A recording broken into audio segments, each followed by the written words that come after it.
7 de dezembro completam-se 50 anos do ataque japonês a Pearl Harbor, que levou os Estados Unidos a entrarem na Segunda Guerra Mundial. Paulo Henrique Amorim mostra que, no fundo, a Guerra do Pacífico ainda não acabou. Com meio século de distância, aqueles jovens estacionados na base de Pearl Harbor parecem ter, para todo americano, o semblante de heróis nacionais. O tempo deixou marcas, mas não apagou o sentimento de que eles souberam transformar um ato de traição na chama que animou a vitória. A América derrotou o Japão, mas nunca vai esquecer Pearl Harbor. Para os americanos, naquela baía do Havaí, quase perdida entre a Ásia e a América, o ano de 1941 estava acabando como começou, em paz. A América não tinha entrado na guerra e não queria ir à guerra.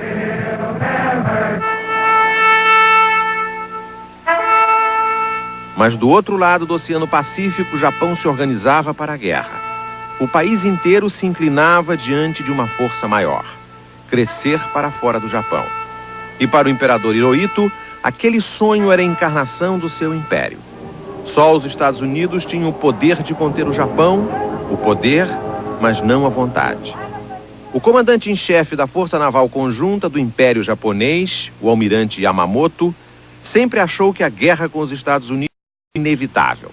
Ele tinha estudado na América, conhecia a América e sabia que a América não ia assistir, imóvel, à própria derrota. Para o general Norman Schwarzkopf, o herói da Guerra do Golfo, Yamamoto sabia que jamais ganharia a guerra. Ele tinha recebido uma tarefa do governo e ia cumpri-la da melhor maneira. Mas Pearl Harbor seria apenas uma forma de retardar a derrota do Japão na Segunda Guerra Mundial. A América, na verdade, não acreditava num ataque japonês, muito menos a Pearl Harbor, que ficava muito longe do Japão, era quase inacessível e parecia muito bem defendida. Até que chegou ao consulado do Japão, em Honolulu, no Havaí, um jovem diplomata que se dizia chamar Morimura e era, na verdade, o terceiro secretário Yoshikawa. Era um espião. Há poucos dias ele foi localizado num asilo no Japão, cego, doente e esquecido. E ele diz: não fiz por dinheiro nem por poder. Fiz pelo Japão e me orgulho disso. Morimura tinha recebido num pedaço de papel de arroz uma pergunta por escrito: quando há mais navios de guerra fundeados na Baía de Pearl? Em novembro de 41 ele respondeu: aos domingos. O almirante Yamamoto recebeu a mensagem e decidiu: se o inimigo deixa a porta aberta, temos que entrar rápido. Schwarzkopf lembra que na guerra quem ataca tem sempre uma vantagem estratégica. Ele sabe quando e onde vai atacar. Yamamoto gostava de jogar a dinheiro. Ele sabia que metade de seus homens podia não voltar de Pearl Harbor. Mas ele resolveu apostar e ganhou. 50 anos atrás, por algum tempo, o Japão ganhou da América.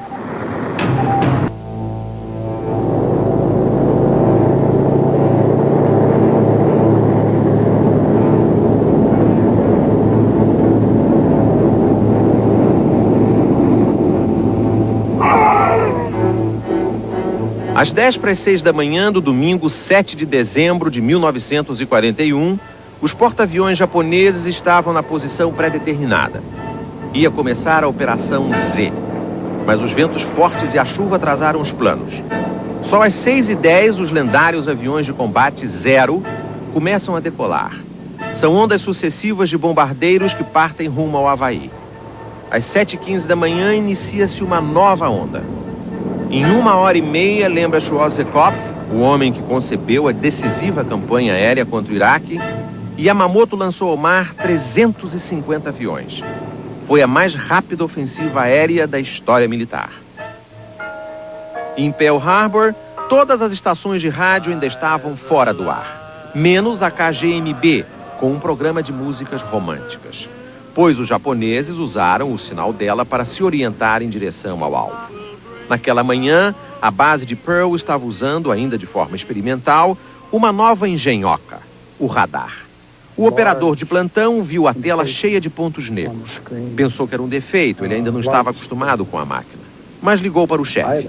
O chefe não deu importância.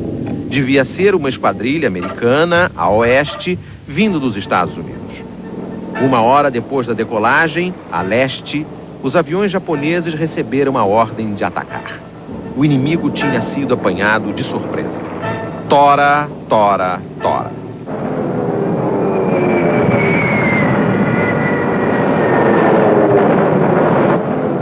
No contra-torpedeiro Nevada, a banda estava fazendo um treino bem cedo para o campeonato de bandas de música da base. O Nevada repassava o hino nacional americano quando foi atingido.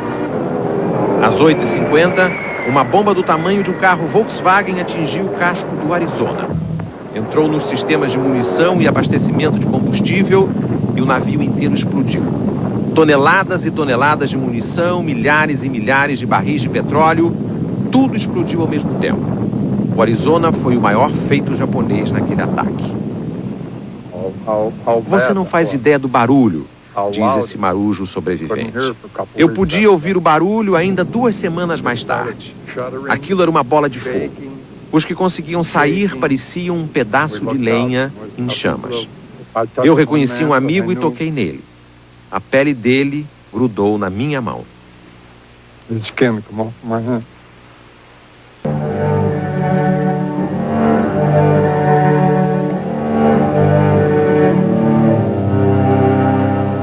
Dois 2.403 mortos, 1.178 feridos, 8 navios afundados, 10 navios destruídos e 160 aviões destruídos.